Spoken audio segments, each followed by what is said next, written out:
Hi, everybody. Bill Panoff here for Porthole Cruise Magazine. And we are honored to be interviewing today the president of Holland America, Gus Antorcha. Gus, how are you? Good. How you doing, Bill? Good. It's nice to see you. It's been quite a while.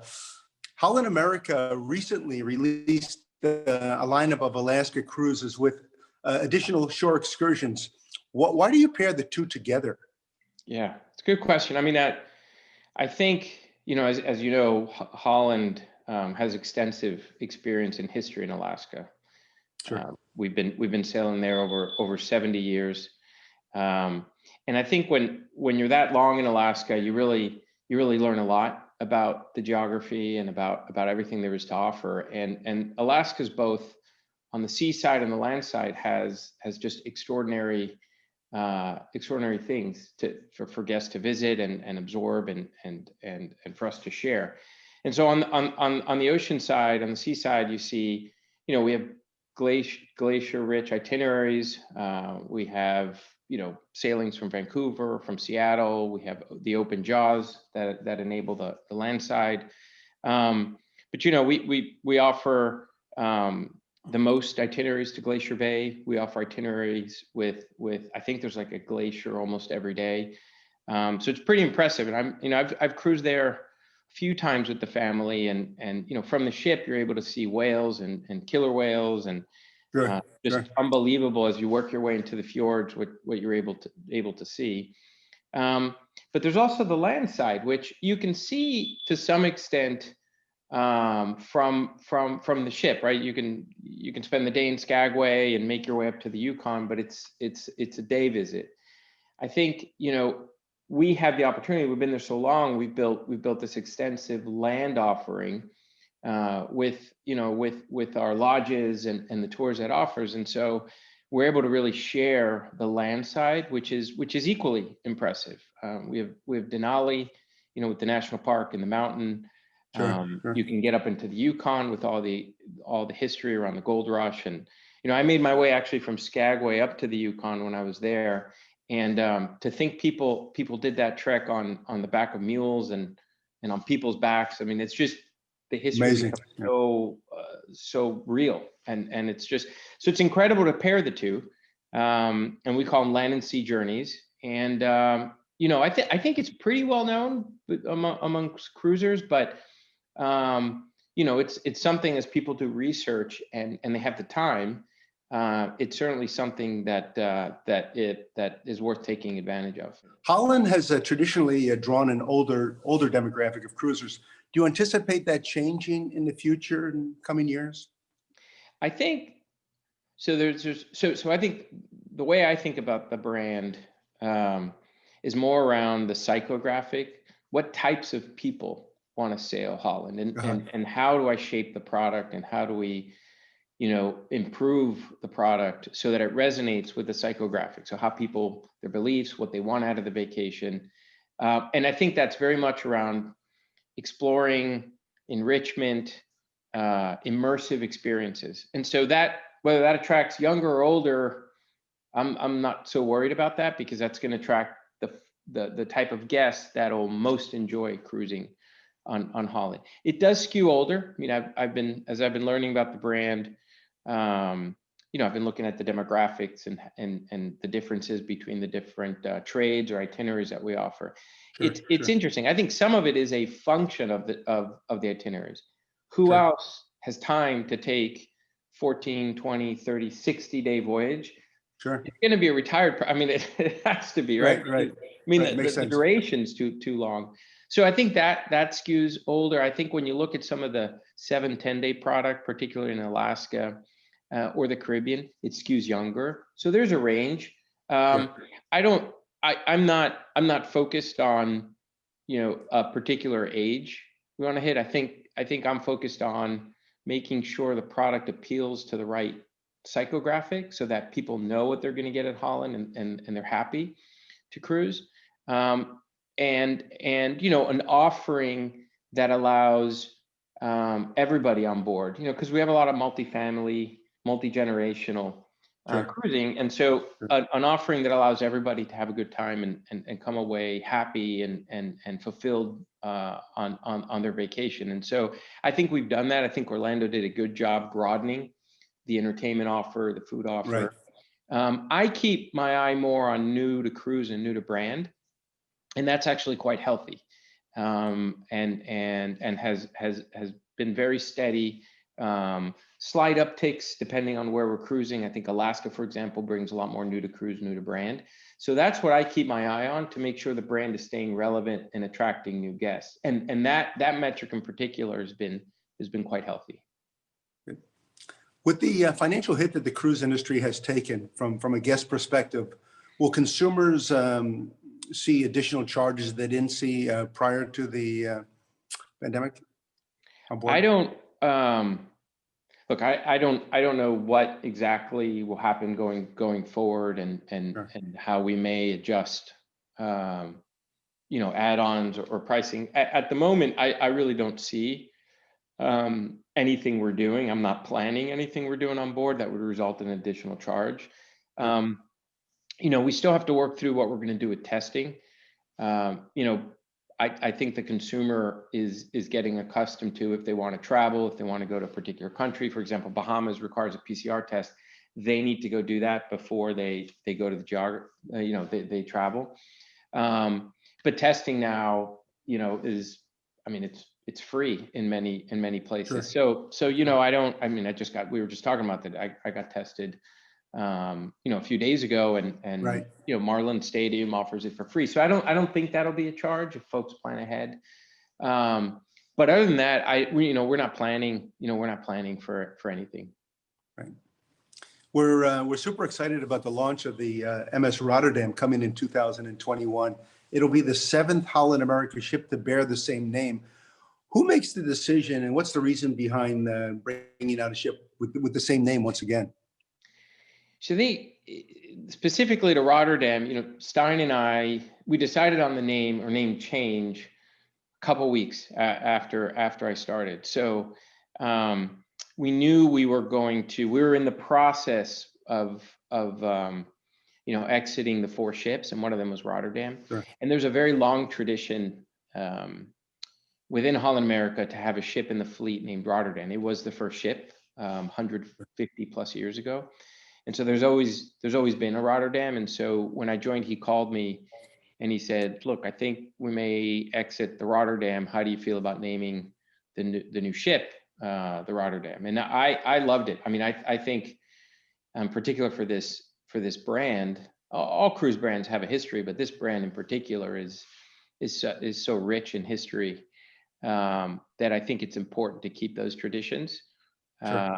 And so I immediately supported it. I loved the idea, and we just got it in time, because there's a point on new build where you're kind of committed. When they're putting the name on the side of the ship, Right. stock, right? Because it's in Boston steel. Right. So there's a way to change it, but it's a lot more more work involved. So yeah, no, I very much think it's important to recognize the traditions of the brands. I was all for Mardi Gras, and I was very excited when Sure. we shared it with Mickey, and he was happy, he was supportive, and Arnold was happy and supportive, and we were just so excited about that. Mardi Gras was the first carnival vessel, so Sure. I think I like tradition, and I like acknowledging the history and the tradition of our brands. Right. I had the pleasure of sailing on the new Rotterdam a number of times not long ago, and was overly impressed with the level of service and the experience in total. How will the experience compare to the new ship coming out? Yeah, so Holland has historically been very well known and recognized for the service level on board. Sure. None of that's going to change. I'm actually going to look at ways of enhancing it. That won't change. It won't change. With everything we're going through right now, we're not going to change that. We're not going to cut it. If anything, I want to double down, because that is what the brand is known for. And so Rotterdam will have, it's a sister ship, so it'll have largely the same layout, many of the same spaces. It'll have music walk with those elements. It's going to have the same specialty dining offer. So the ship will look and feel very similar, and you know, that class has been extremely well received, which is great. And what I like, I mean, what I like so much about the feedback I've seen about that ship class is our 4 or 5-star mariners love it. Our world cruisers love that class of ship, you know, because they're so committed to the brand. They sail on multiple multiple ships, and new to brand love the ship, because, you know, a larger ship, although it's medium compared to what the industry is building, but a larger ship offers just more venues, and so there's more to offer the guest. But at the same time, it's not so large where you lose some of that intimacy, which I was talking about before, is so important to the Holland guests. And so I think it's the right size for us, this Pinnacle class that we're building. So I'm very excited about taking delivery next July. I read that the art collection on board the MS Rotterdam is going to be particularly impressive. What goes into building an art collection at sea, and how do you choose the pieces, for example? Yeah, I had the same question. Look, I've got a lot of experience in new build. I've been involved in major refurbishments, but, you know, I was very impressed with the thought and sort of the care that the team took to curate, you know, the collection on board. It's a lot of money, which I was also impressed by. It was, you know, I think it's over $4 million we're putting in the art, so it's quite a bit. Wow. You know, we worked with Adam Tahani and YSA, the architects, but it really starts with what story. What I like so much about it, it's very thematic, and there's a story and a reason for the art pieces, and it really revolves around music. Certainly on the Pinnacle class, it's around music and different interpretations of music through a different form of art. And so from the atrium sculpture to what you see in the elevator landings to what's in the cabins, there's very much you know, thinking, and it's very purposeful what's done. Some are whimsical, some are more serious, some are very contemporary, some are more traditional.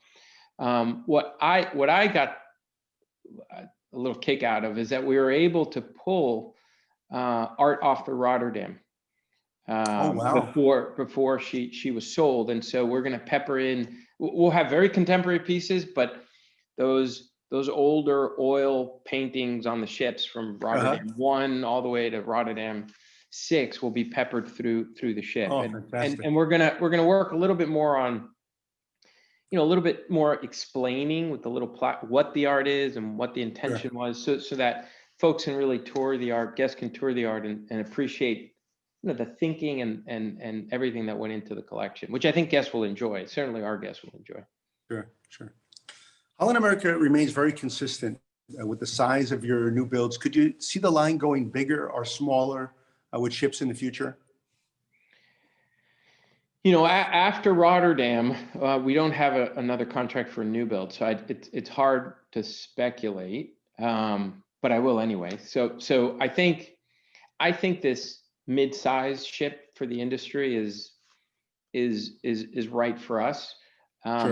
I like where the fleet's coming out, is that we still have some of the smaller vessels, and then the Pinnacle class is sort of the largest, but they all continue to allow us to deliver a very intimate, personal experience on board. And that to me is very important. And some of the smaller ships, whether it's the Vista class or the remaining R class ships, allow us to get to places and offer itineraries that if we had the big ships that the industry is going towards, we wouldn't be able to.